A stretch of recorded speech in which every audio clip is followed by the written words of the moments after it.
After almost a year of trying to avoid spoilers, I finally got to watch Our Flag Means Death. And let me tell you, the chokehold it has on me is a bit ridiculous. Almost every time that I love a book or a film or a TV show, I have the impulse to immediately make something from it. So here we are. As soon as I saw the flags that were made by the crew, I immediately wanted to make one. So that's what I'm doing today. Please forgive the ridiculous process I used to make the design template. I can't use Photoshop and I don't have an iPad, so I had to make do with a screenshot from the show and my laptop's whiteboard feature.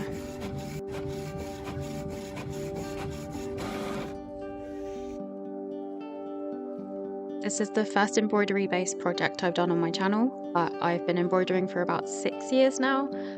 I taught myself how to embroider for a university project, and it's been one of my staple crafts ever since.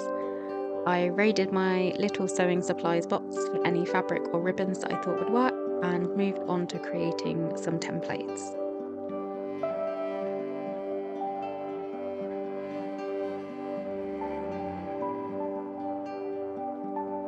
I used tracing paper and a light board to trace out the separate pieces of fabric that make up the main skull.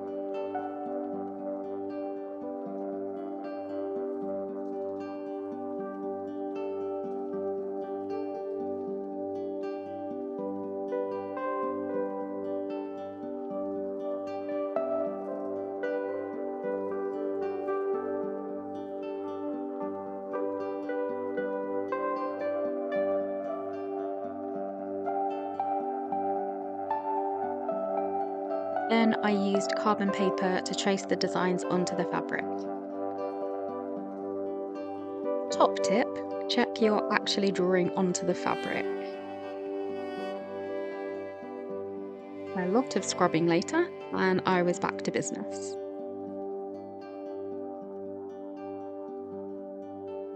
Now for take 2.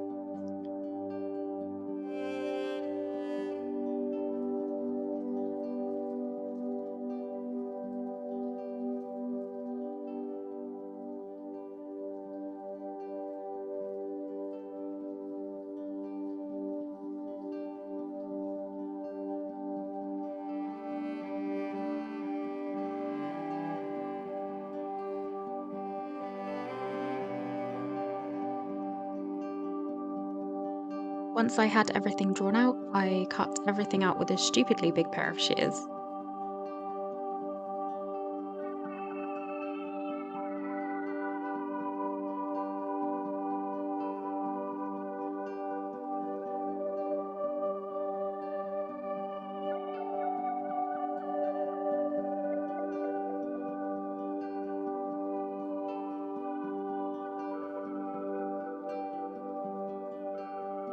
This is actually one of 4 boxes of embroidery floss that I own, don't at me.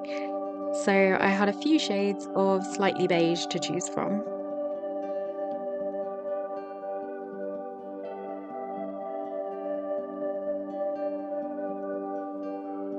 I started off by embroidering the body of the little skeleton.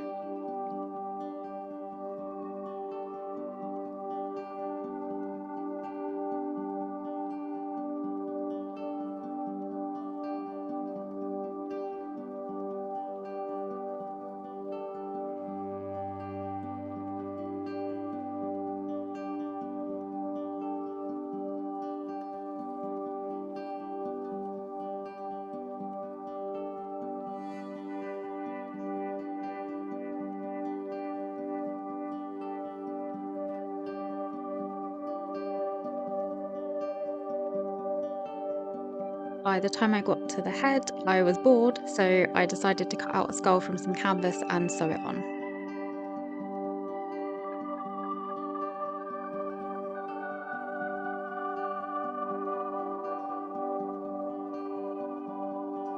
I used an anchoring stitch to keep the fabric in place, and then I appliqued all of the shapes onto the background.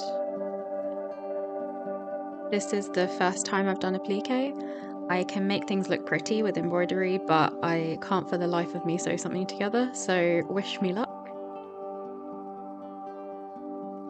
I used one singular thread of the same colour embroidery floss I used for the skeleton to keep the colours matching.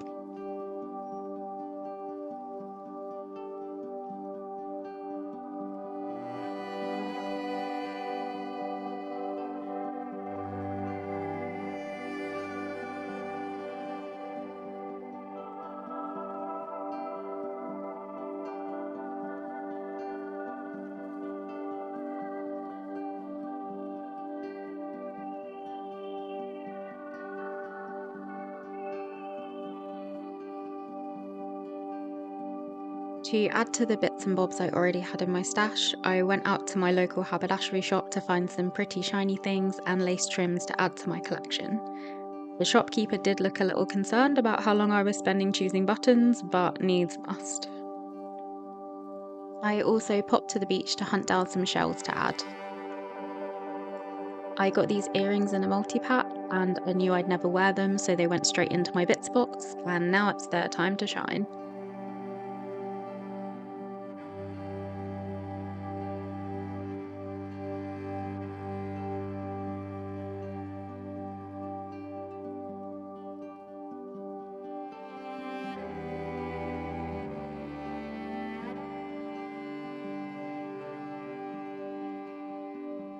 Despite my buttons browsing session, I couldn't find any that were tiny enough to be a scale version of the button teeth on the actual flag, but I think these work okay.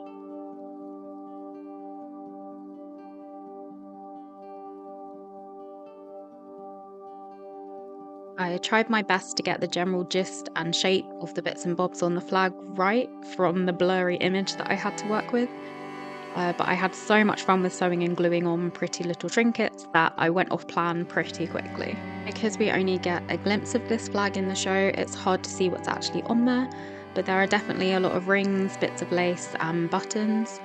I chose all the bits and bobs by keeping in mind what Steed might consider essentials to take on a pirating voyage with him, which admittedly left me a lot of leeway.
just a few finishing touches and we are done.